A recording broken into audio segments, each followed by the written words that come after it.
So moment.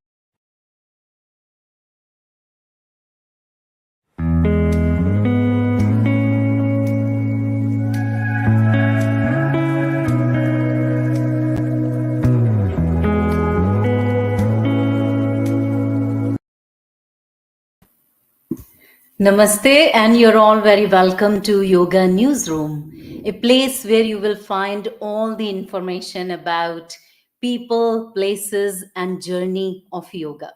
Because yoga is not what happens on the mat. Yoga is more so what happens off the mat.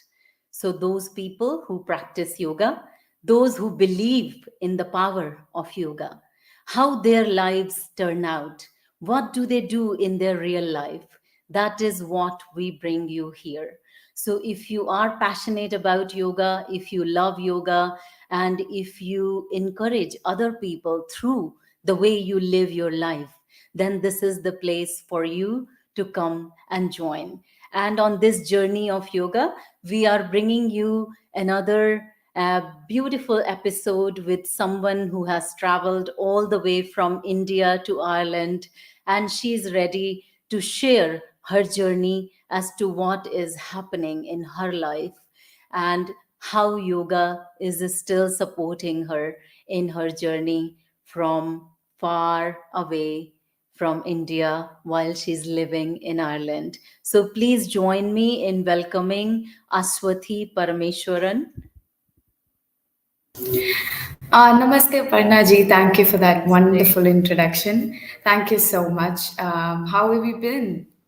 I'm very well, thank you. And you tell me, how are you keeping? I am okay. I'm okay. Although the Dublin weather, it's so unforgiving, but I think we were still getting used to it. So Yes. still So tell me, enjoying. first of all, Ashwathi, that where are you joining us from? Where are you in Ireland? So currently, I'm joining you from my campus, which is so I'm at UCD Smurfit Graduate Business School. So this is one of the study rooms. It's one of the best facilities we have here. So I'm joining from there. Yeah, Okay. it's So you a it's are a at bright day. Yeah. It's a bright day. That's lovely. Yeah, not so bright where I am in County Meath, but it's good to hear that it's bright in Dublin. So, Yeah. Ashwathi, I'm going to show the viewers a little glimpse of your video that you have done with the UCD so that Sure. they get a little kind of idea about your life in campus. Absolutely. Yeah. Please do. Thank you.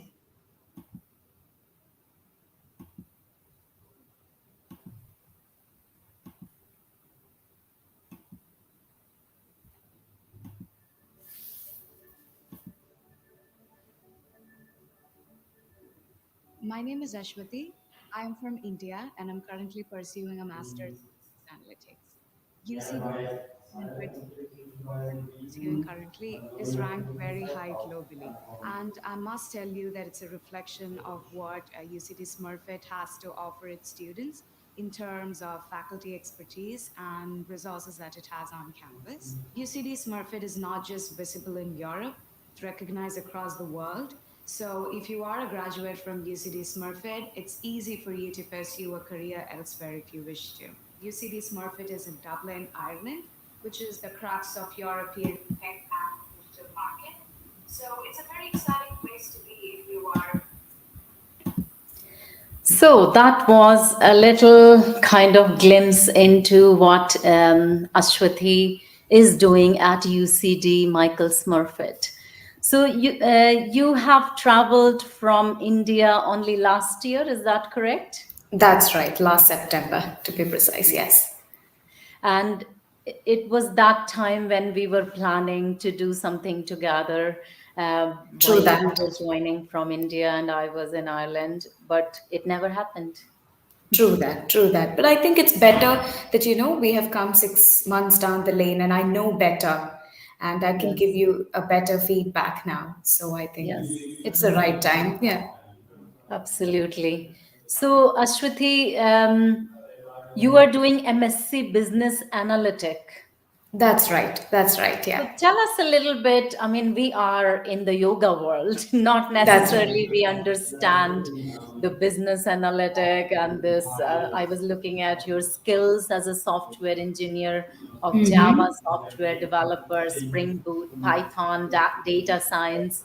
I mean, all these are literally just words for I someone know. like me who Jargon, is not a jargon to high you. tech at all. But yeah, tell us a little bit about what do you study in business analytic? Okay, so data science, as we all know, is it's the technology of this day and age. So data has the power to change businesses for the better.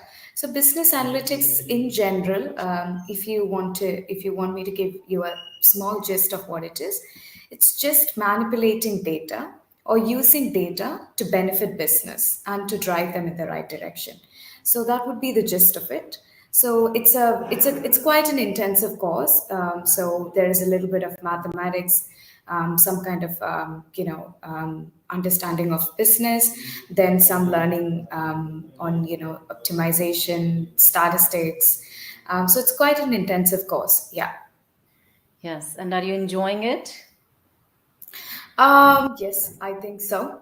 Well, yeah, I'm trying to enjoy it.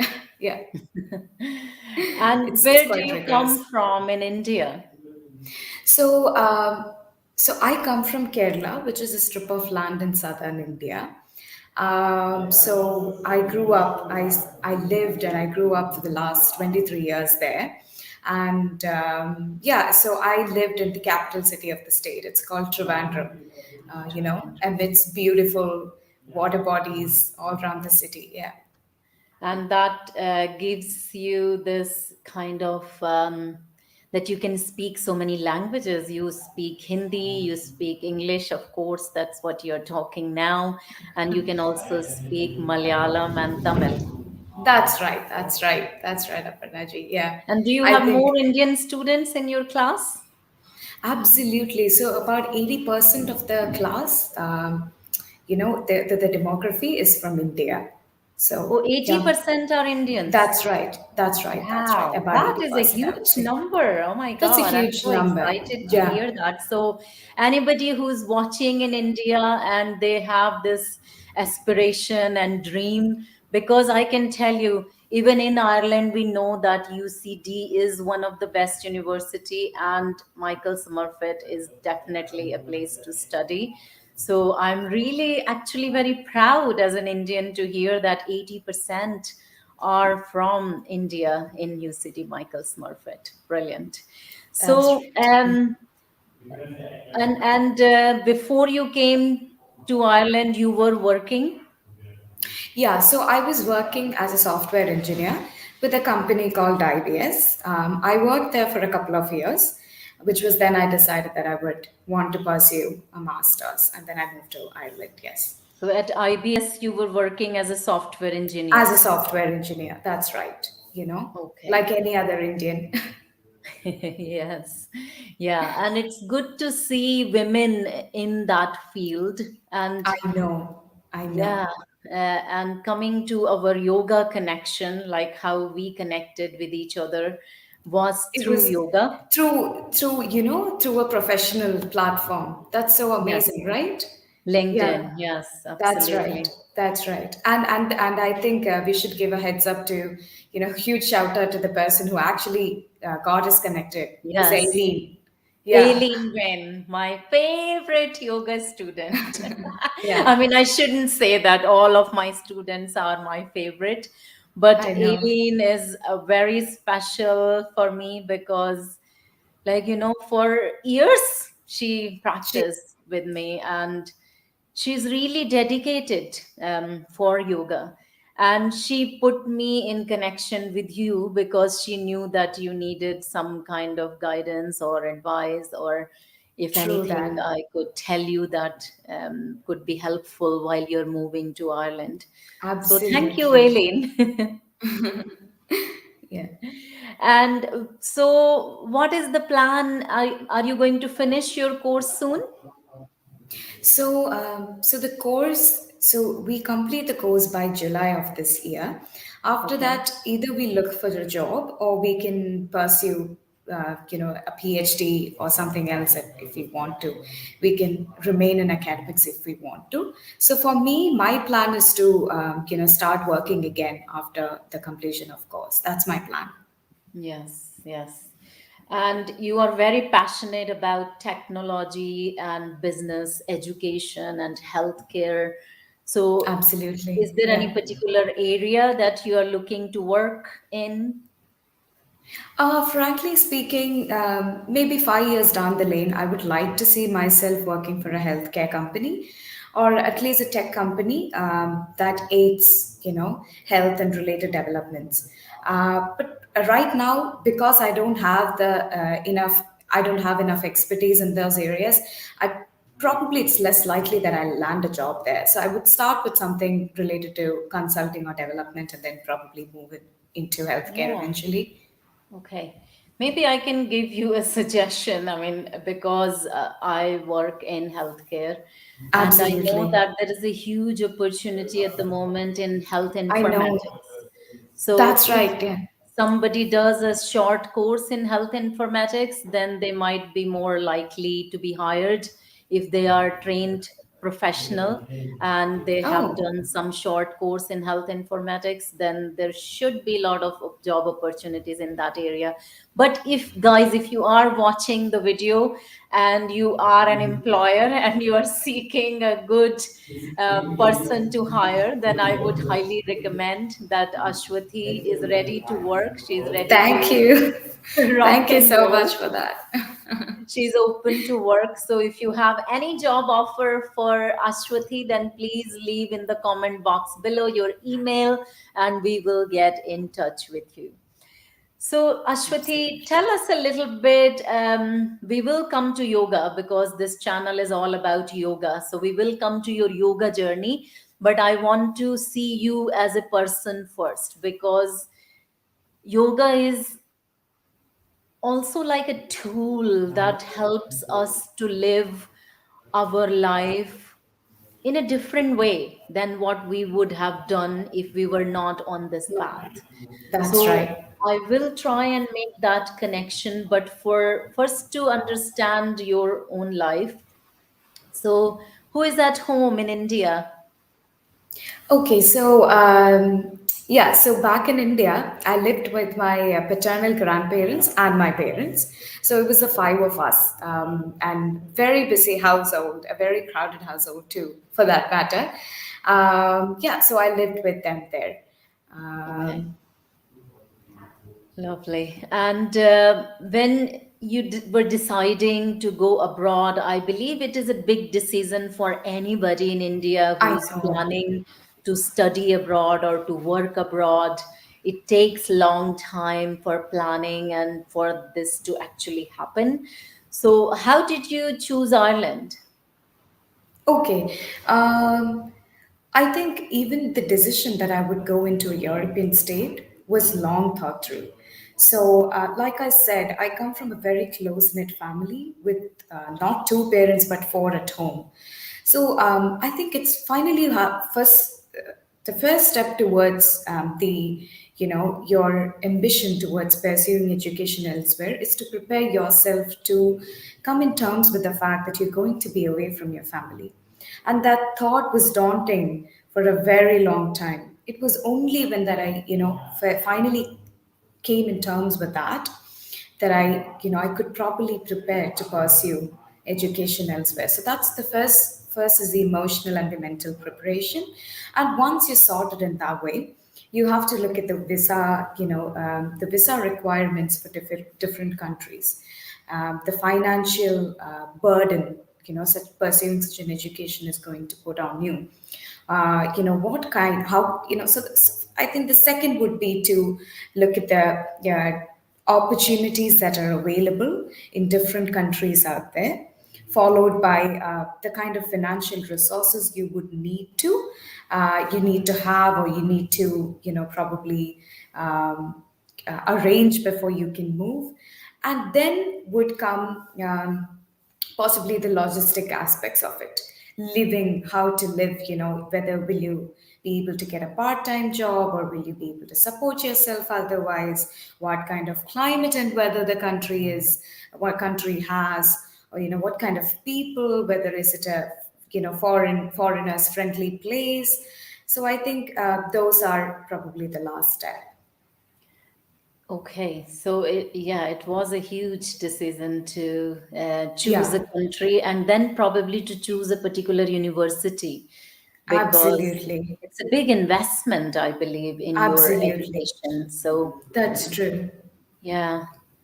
Okay, and now that you are here, so there must be loads of students in India who are planning to go somewhere else and study. What advice would you give them? Like, what should they consider when they are planning?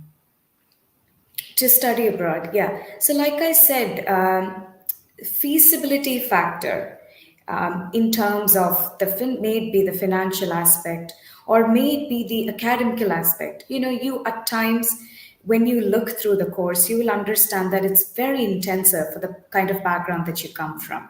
So, say for example, I come from an engineering background, and now I'm doing a business course. So it's a very rigorous course, and it's a 1 year course. So the duration of the course structure, you need to take a good look into each of those and realize whether it's manageable. So that's probably the first step. And then the second step is the international mobility. So, like I said, the visa situation. So, if your intention to pursue education in a different country is probably to stay back in that country, then look at the visa status and the visa requirements of that particular country. And then, while choosing the university, check whether the students from who graduate from that particular university has international mobility. International mobility essentially means that you will be able to get a career opportunity in a different country if you graduate from this university. So that's actually related to the kind of visibility the university or the institution has across the world or across a region that you're studying. So look at all those factors. Then like I said, also comes factors like job opportunities there, the pay scale, which is a huge factor. If the kind of money that you get paid is way below the kind of expense that you will have to spare when you're living there, then it's not a feasible option. So you have to take a look into all these. And definitely, there might be a few people out there who want to pursue academics further. They want to do finish masters, and they probably want to do a second masters or go for a PhD. So also look at the kind of look for course structures that are academically intensive that could actually direct you into further research if that's your plan. So it's entirely dependent on your one a person's need and strategically plan. So yeah. Okay, thank you for that advice. And Ashwathi, what do you think about yoga? What is yoga for you? This is probably, that's a wonderful question. Thank you for that. And this is probably going to sound a little bit cliche, but I think yoga is a journey. It's a journey of you understanding your body or coming in sync with it. So, frankly speaking, the first time I got introduced to yoga was probably in 2004 or 5, which was when I was 7 or maybe 8 years old. My paternal grandmother's sister was a yoga trainer. And my mother, in an attempt to shed some weight, started practicing yoga. And that's when this buzzword got my ears. And since then, I think some way or the other, yoga has been a part of my life. So initially, it would be an encouragement from your family that motivates you to sort of pursue yoga. Then probably during my adolescent and my teenage years, I resorted to yoga to shed some weight myself. And then after that, it was more about regulating the metabolism. Trying to have like a more a healthier physically active life. And then eventually, during the early adulthood and mid 20s, like today, it's more about finding peace, finding a balance, and uh, trying to sort of understand what your body needs and behaving accordingly. Yeah, and yeah, Very yes, well explained. thank you. Yoga is really a journey. I totally 100% agree with you because according to Patanjali and according to Sankhya philosophy, according to Raja Yoga, we all have a spark of divine light within us.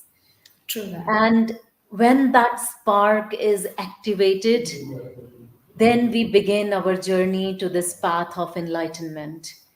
And that may appear in so many different forms, in so many different ways. But the way our life changes, that is yoga. So, beautifully explained what yoga is for you. So, let's go back. Like you have said, that it was like a tool for weight management as well, because that True can be that. quite a big issue, especially in India nowadays, because like Indians are called thin fat Indians in our medical jargon. And they are like, you see so many people in India who have very thin arms and True legs, that. and the main fat deposition is only around Torso. their belly, and in the That's internal right. organs there is a lot of visceral fat, which is causing so many health issues that India has become like a diabetic capital of the world. So can yoga be a solution for India to gain that healthy population? What do you think? Uh, yeah, so like I said, there was a phase in my life when I resorted to yoga for all kinds of, health issues. Whenever I had a bad headache, or whenever my digestion was not proper, I would do a couple of asanas as a quick fix. But I wouldn't really say that, yoga probably is the best way to lose weight. I think it's a myth. So yoga has a more systematic approach. So when you do yoga, I believe, you know better. I believe that it improves your metabolism. It sort of takes your body to a sort of, probably an higher spectrum of heat, and there is heat produced in your body, which in turn improves the metabolism and blood circulation. And eventually, when you are a regular yoga practitioner, it probably eventually will lead to, rather than weight loss, I would say sustained weight, or, a Weight maintaining management, maybe. weight management. That's right. That's right. And I also feel that yoga is not just about doing asanas, it's also about maintaining a healthy, you know, healthy food habit, mindfulness. I think the yoga probably should be an umbrella term to define all of these good, positive practices. Yes, so yoga is like an umbrella term for everything that comes under wellness and the way we live our life. Because, see, the Patanjali's first Yoga Sutra itself says, Atha Yoga Anushasanam, let the discipline of yoga begin. So, somebody who claims to be a yoga practitioner or a yoga lover, the first requirement is that you have to be disciplined. Like, True that. That what time is you wake up in the morning, true what that. do you do for your body? What do you do for your mind? How do you live your life? What do you think? That is all yoga. I know, I know. Can I share some things? A Yes. very so so right after I think I had like a break of about a month after finishing my bachelor's before I joined office. So it was sort of a stressful, busy period. I started going to office. The schedule was so hectic, and by it was probably October, I was almost at the verge of a breakdown. That's when I decided that, I need some guided yoga training. And I joined Shivananda Yoga Ashram back in Trivandrum. There was absolutely no change in schedule. In fact, it got busier because I would wake up at 5:30 in the morning. attend the yoga class, which started at 6:15 all the way to 7:30, 7:45, and then I would catch my bus to office at 8 o'clock. Then I would have to stay till 6, 7 in the evening at my office, come back, and the cycle repeats. So despite going on a very busy schedule, I never felt, tired or lethargic. I was very active. So I feel that it's also got to do with the simple fact that remaining physically active just keeps your brain very active, and it's counterintuitive. You are active all through the day, and yet you're energized the next morning.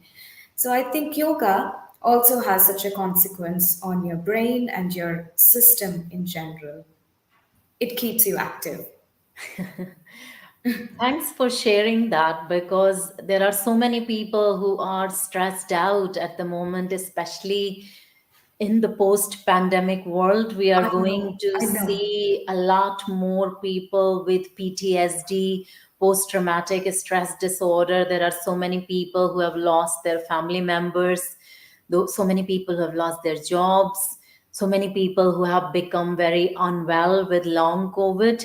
So yoga can be a solution for their suffering, and they might find what you explained there, that maybe nothing will change in the outer world, but something will change within you, which will make your outer Yeah, world look different, or the way you absolutely. feel inside will be different. So, Absolutely. yeah, we both are encouraging you to practice yoga. Find a yoga teacher near you. Find somebody who you gel with or click with, who inspires that fire inside you, so that you can live your life more holistically and more healthy. So, Patanjali, when we talk about Patanjali's Yoga Sutras, Patanjali's philosophy, Patanjali's Ayurveda, Patanjali's Sanskrit treatise, it is all about Sankhya philosophy. And Sankhya philosophy is all about knowledge is the path of liberation. So, knowledge is the path to enlightenment. So, if we look at Ashwathi practicing yoga, if we look at Ashwathi doing her higher studies, they are not very different from each other, are they? This is same person coming on the mat, doing yoga, l- going on the And path of knowledge. So, this is Jnana Yoga, as we say. So, when true we that. progress in our journey of yoga and we are on the path of jnana yoga, karma yoga. So Ashwati might know this, that there is a very famous quote or shloka in Bhagavad Gita, where it says karmanyevadhikaraste ma phaleshu kadachana, and ma karma phalahetur bhumote sangotsu karmani. That means you have every right to perform your duties fully, to live your life through karma yoga. And you don't have to necessarily attach with the fruit of your karma. The fruit may True or may that. not follow. I know. But can you do that nishkama karma in your life? That is yoga. True So, that. Ashwati, I believe that you're also going to demonstrate some of your favorite yoga practices. So, can you tell us what are you going to show?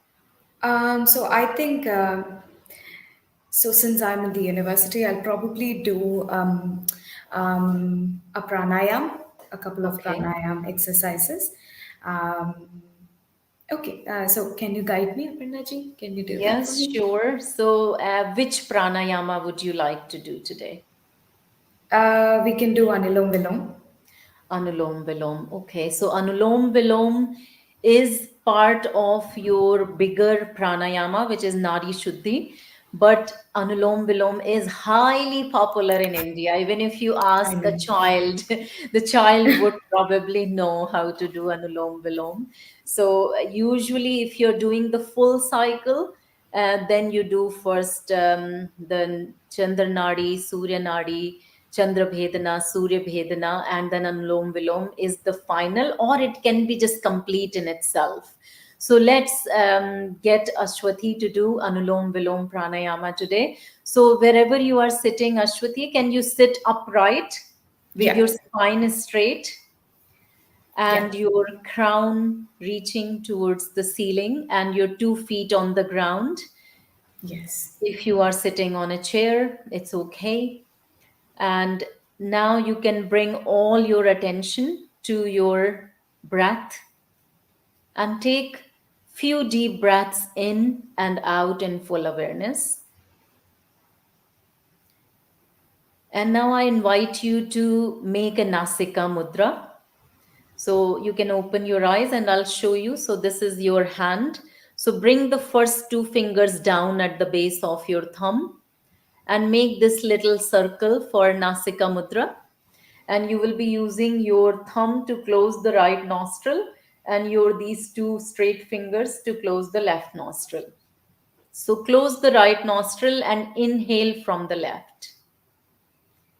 Close the left nostril and exhale from the right. And inhale from the right. And close the right nostril and exhale from the left. Inhale from the left. After each inhalation, close that side and exhale from the opposite side. So you can keep going at your own pace. But remember to keep your mind and keep your focus on the breath. Each breath as it enters in the nostril, can you pay full attention to that? And as you exhale, can you pay full attention to your breath? And after each inhalation, close that side of the nostril and exhale from the opposite side.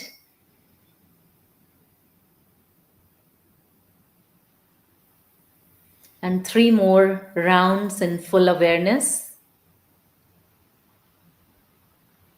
where you're inhaling and exhaling.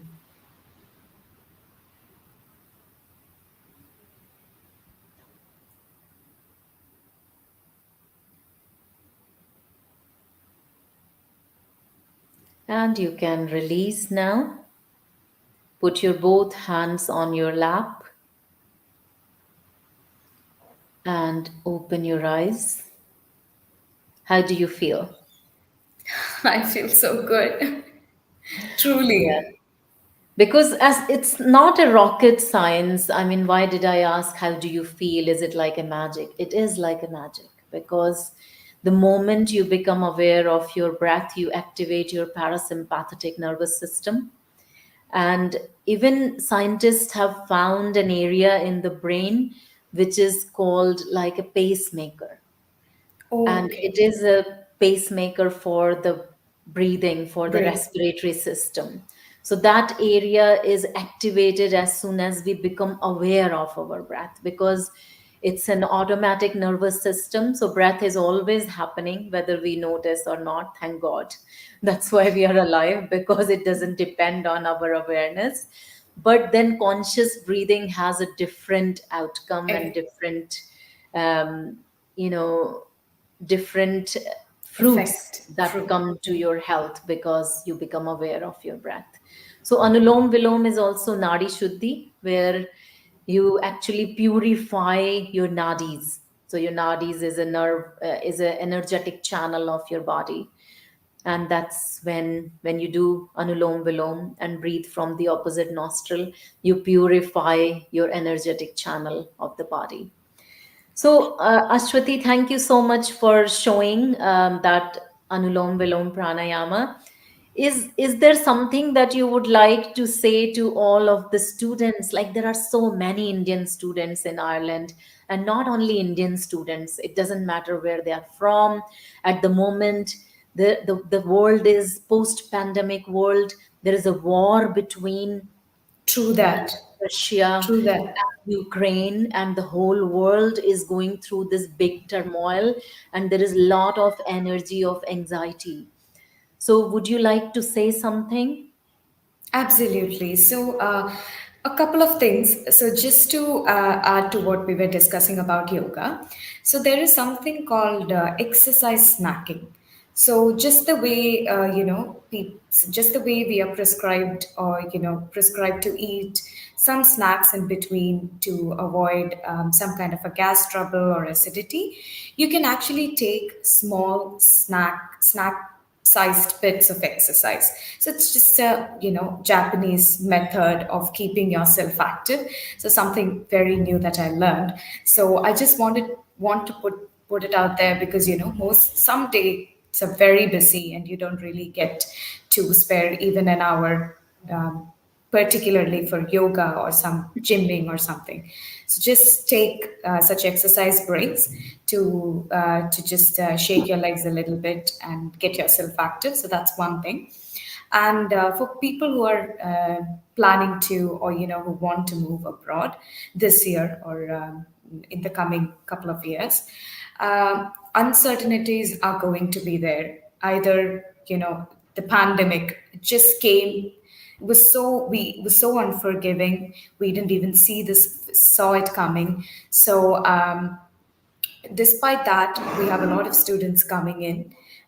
Despite all the odds, there are a lot of people making it to Ireland, or to any other part of the world from their home countries. So prepare yourself mentally, and start working towards it. And if you manifest it, it's eventually going to happen. So keep faith. Yeah, that's all that I have That's to say. beautiful. And I love that term snacking of Exercise. exercises or yoga, Yeah. because I actually do it, but I didn't know that's what it is called. So thanks for giving me this term, because in mindfulness, we do believe that it's a practice that goes throughout the day.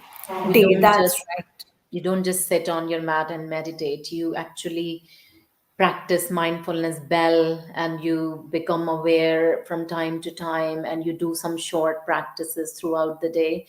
And even actually, I'm in a job where I have to sit in front of the computer for 10 hours, and it's a You very did tell long me. time to be sitting and talking to clients from one place.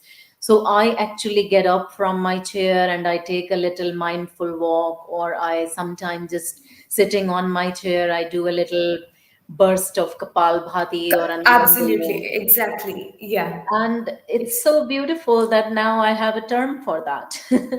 exercise snacking. Can I Yeah. add a tiny story? Are we running out of time, Yes. Aparna? Yeah. No, we will be finished in the next few minutes, so go ahead. Yeah, so I still remember once my grandmother told me, you never go into an IT job. You know why? Because you will have to sit in front of the computer and work on it for over 10 hours. But I think in this day and age, you cannot escape computers. They are everywhere, and they speed up so many activities for you. So you cannot really run away from them. So what we can do is to find ways to circumvent this issue of sitting too much, too long at once. So I think these exercise snacking, working on a tall table so that you can stand and work. We have little things we can incorporate, such little things, so that you stay active and you stay healthy, and you don't let these downsides of technology get the better of you. Yeah, Very good. Yes, absolutely. Because computers are very beneficial. I mean, if it was they're not for inevitable. technology, we wouldn't be sitting here and talking Absolutely, to each other. absolutely. Yeah. So technology is great, but make sure that you use technology and technology does not use you. Doesn't. Exactly. Yeah. So we will come to an end to this wonderful session with you, Ashwathi. I really appreciate you taking the time out Thank from you your so busy much. schedule. I was Yeah. actually looking at your profile, and what I really admired was that you were part of the Women in Engineering Affinity Group, and you That's were right. the chairperson and vice That's right. chairperson, because women really need to support each other to pull, like, as my sister says, let's lift each other up. Each other up. True that. It is the time. that women need to support each other. So, can you tell us quickly, very little about this women in Women in engineering group? Okay, so Women in Engineering is basically an affinity group that's part of IEEE, Institute of Electrical and Electronics Engineers. Now that expansion doesn't stand valid anymore, it's just IEEE. You will see IEEE certifications all around. So it's an international fraternity, and we is part of that. So, intention of we is to cater to problems that women face in terms of their academic or academic progression or career progression. So, in Kerala, so usually women in engineering, the primary aim of it or the general agenda is to bring women in professional courses, to bring them into, could be engineering, it could be some other, something that can fetch them jobs. That was the intention. So that they can make a career for themselves and not depend on someone else. So that's the primary intention. So so I was in Kerala and my institution was based out of Kerala. In Kerala, you have a lot of women coming into engineering, so you don't have much of a problem bringing women into, professional courses. But the problem there was that women, once they completed their graduation, they would vanish. We wouldn't see them. They most often they don't remain in their career track. They would either settle elsewhere or they would, not that they're wrong or anything. It's just that we were trying to keep them in the professional community itself to retain them. So that's what we were doing. We were conducting a lot of workshops to give them the required skill, the kind of skill that was expected out of a corporate employee, and so on. And we also helped them find jobs. So that was the primary intention of having such a fraternity in place. Yeah. Beautiful, beautiful. And on that note, Women's Day is coming up on 8th of March. Yeah. Yeah, Yes. so hopefully there will be big celebration in all those women's group. And yeah, Yes. I'm actually invited as a special guest for Irish Wheelchair Association. So I'm really looking forward to that. And hopefully on in Yoga Newsroom, we will be celebrating Women's Day as well. So if you are a yoga teacher, male or female, because in yoga, we are not discriminating. We believe that every person has masculine and feminine energy. So if you are a male, we particularly want you to be on our Women's Day show. And one of my uh, very special friend Eileen Smith has joined us. So thank you, Eileen, for your wonderful comment, and a big shout out to all the graduates who are graduating tomorrow from Happy Place Yoga Studio. They are all finishing their 200-hour yoga teacher training. So we will have more teachers ready. And also a big shout out to Durga Yoga Studio, where a lot of trainees are training and doing their training of 300-hour yoga teacher training. And Paula Mitten and her team is busy training them. So hopefully we will bring you more informational and educational videos on yoga. So thank you so much for joining us. Namaste. Thank you. Thanks so much for your time.